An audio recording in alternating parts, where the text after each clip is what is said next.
Hello, and welcome to the Clinical Care Options Infectious Disease Podcast. I'm your host, Jessica Adams.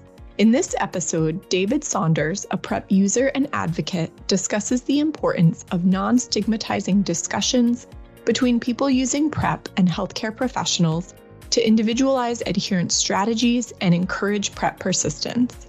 For the full online educational program, Staying on Track, Strategies to Support PrEP Persistence and Re-engagement, please visit the link in the show notes for this episode. Now let's hear what David has to say. Prior to 2019, I was unaware that PrEP existed. In 2019, I got involved in PrEP advocacy through a close friend who was living with HIV. And as a result, I started my own research on HIV prevention and found a wealth of material, particularly from the CDC, regarding PrEP and the specific populations who are considered at risk for HIV acquisition.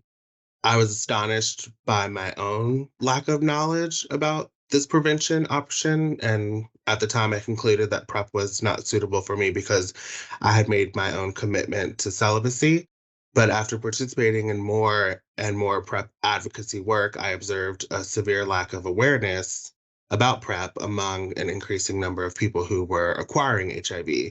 That's when I realized, despite my current celibacy status, that I would or did anticipate engaging in sexual activity in the future. So I decided to proactively start using PrEP to ensure my safety and preparedness for that moment.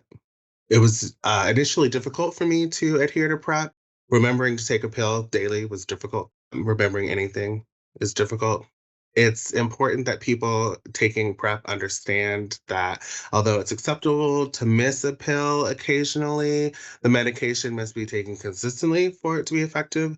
This is when patient accountability becomes relevant. Patient reminders to improve adherence are fundamental for me. So I set up numerous alarms to remind myself to take my medication at the designated time, and my healthcare provider and I would engage in discussions at each visit to brainstorm strategies that would work for me to improve and maintain my adherence. I believe during follow-up appointments, healthcare providers should emphasize the importance of taking daily PrEP consistently and encourage adherence by individualizing solutions for each patient.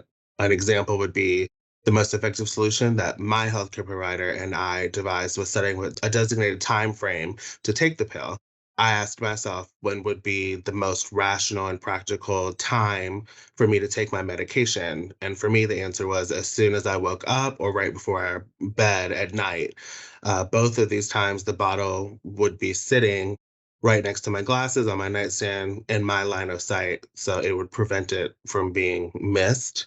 So we agreed that I would maintain a calendar to mark the days I took my PrEP. So if I hadn't marked it, I would know which days I forgot.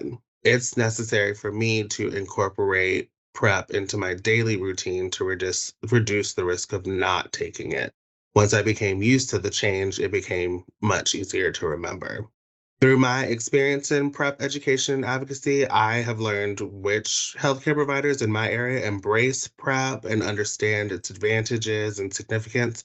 Initiating PrEP gave me a sense of control over my own health, and it was crucial for me that my healthcare provider's care was in line with my personal preferences in order for me to persist in their care and continue on PrEP. To maintain my independence in matters pertaining to my sexual health, I wanted our interaction to be free of judgment and bias, regardless of the healthcare provider's agreement with my choices. So undoubtedly, entering the healthcare field is challenging, but it's imperative that healthcare providers maintain impartiality and refrain from making judgments about their patients' sexual decisions and encounters.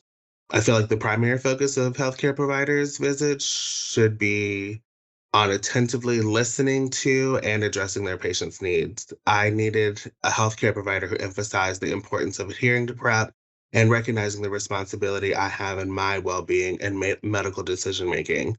Unfortunately, some acquaintances confided in me about their negative experiences with provider care or their provider when they stated a desire to obtain PrEP as a precautionary measure against HIV infection. And those individuals were men who have sex with men. And instead of commending them for their accountability and responsibility for their sexual health, Their healthcare providers criticized them for engaging in sexual activity with men. They were also informed that if they, quote unquote, had a wife, the possibility of contracting HIV would not be a concern, and therefore they would not need PrEP. These are those examples that demonstrate a clear need for greater education among healthcare providers regarding HIV and PrEP. The presence of bigotry, prejudice among healthcare providers is unacceptable. It creates an insurmountable obstacle that prevents individuals from accessing healthcare, and it deters them from persisting on PrEP when it's prescribed. Thank you very much to David Saunders, and thank you to our listeners for joining in.